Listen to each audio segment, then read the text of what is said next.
పెరగవచ్చు, 15 అటు ఇటు అవ్వచ్చు అనేది, 47 స్థానాలు వైసీపీకి రావచ్చు అనేది ఒక అంచనా ఉంది.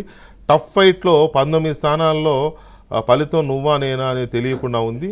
ఆ 19 స్థానాలు ఎటైనా మారే అవకాశం ఉంటుంది అనేది రవికుమార్ గారి చాణిక్య ఎక్స్ వేస్తున్న అంచనా.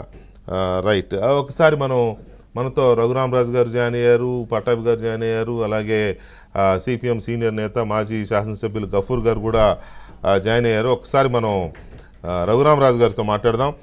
రఘురామరాజు గారు నమస్కారం. గుడ్ ఈవినింగ్ అండి విజయ్ గారు. రఘురామరాజు గారు, ఇది ఎగ్జాక్ట్ పోల్స్ కాదు కాబట్టి మీకు కానీ పట్టాభి గారికి కానీ నేనేమి కంగ్రాట్స్ చెప్పబోవడం లేదు.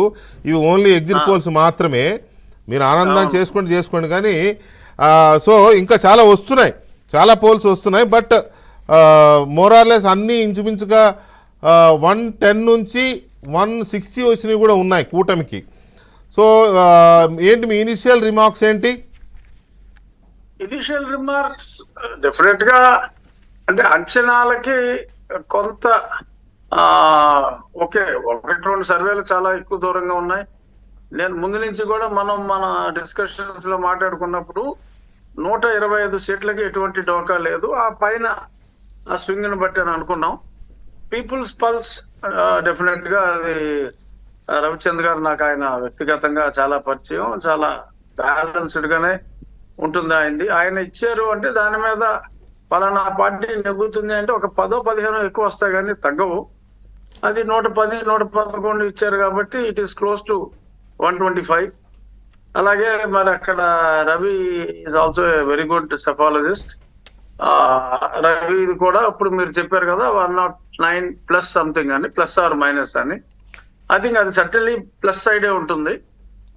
ఇక్కడ కొంచెం చాలా మంది పోస్ట్ పోల్లో అంచనాలు కొంచెం తప్పేది ఎక్కడంటే ద ఇంపాక్ట్ ఆఫ్ అదే బయట నుంచి వచ్చిన వాళ్ళు ప్లస్ ఆ స్టాఫ్ ఏదైతే 80% ఈ పోల్లో వచ్చిందో మన పోస్టల్ బ్యాలెట్ లో, సర్వేలు చేసేటప్పుడు బయట నుంచి వచ్చిన వాళ్ళు ఉండరు, ఈ ఉద్యోగస్తులు కూడా పెద్దగా దొరకరు, వాళ్ళ పనుల్లో వాళ్ళు ఉంటారు. కాబట్టి ఈ ఎగ్జిట్ పోల్స్ కి ఎగ్జాక్ట్ పోల్స్ కి కొంచెం ఆ డిఫరెన్స్ కూడా ఇక్కడ పాజిటివ్ గా ఉంది. కాబట్టి మా కూటమికి డెఫినెట్ గా ఈ ఎగ్జిట్ పోల్ లో వచ్చిన రిజల్ట్ మీద కాస్త బెటర్ గానే ఉంటుంది.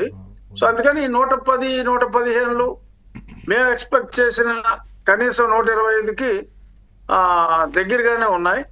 సో అందుచేత ఈ ఎగ్జిట్ పోల్స్ ఎగ్జాక్ట్ పోల్స్ అయ్యే అవకాశం ఎక్కువగానే ఉంది. అంటే కొంచెం బెటర్ గా ఎగ్జాక్ట్ పోల్స్ అయ్యే అవకాశం ఎక్కువగా ఉంది అని నేను చెప్పగలను. ఇందాక సీనియర్ జర్నలిస్ట్ మన ప్రసాద్ గారు ఈ 39% 52 ఎలాగైంది అని అన్నప్పుడు ఆయన ఒక చిన్న పాయింట్ మర్చిపోయారు. జనసేనకున్న అప్పట్లో ఉన్న 6.67%.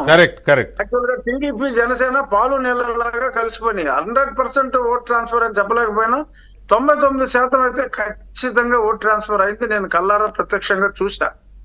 ఆ రెండు కలిసి అప్పట్లో బీజేపీకి వచ్చిన పోనీ ఆ 1% అలాగే ఉందనుకున్నా కూడా ఈ 7 ప్లస్ 47 అప్పటి ఉన్న దాని ప్రకారం చూసుకుంటే మరి జగన్మోహన్ రెడ్డికి వ్యతిరేక పవనాలు వీచిన పర్సంటేజ్ 4-5 కలుపుకుంటే 52% అన్నదే అది it is below the realistic estimation అనే నాకు అనిపించింది. సో ఒకసారి ఒక పార్టీకి 52 వచ్చినప్పుడు ఇంకో పార్టీకి 48 కన్నా వచ్చే అవకాశం లేదు. కాబట్టి ఆ డిఫరెన్స్ 4% ఉంటుంది. కాబట్టి ఒక మంచి విజయాన్ని తెలుగుదేశం పార్టీ కూటమి చంద్రబాబు నాయుడు గారి నాయకత్వంలో సాధించబోతోంది అనటంలో ఎటువంటి సందేహం అవసరం లేదు. ఒక మంచి మార్పుకి ఒక మంచి విజయం చివరి నిమిషంలో మీరు లాస్ట్ టైం డిబేట్ లో మాట్లాడారు.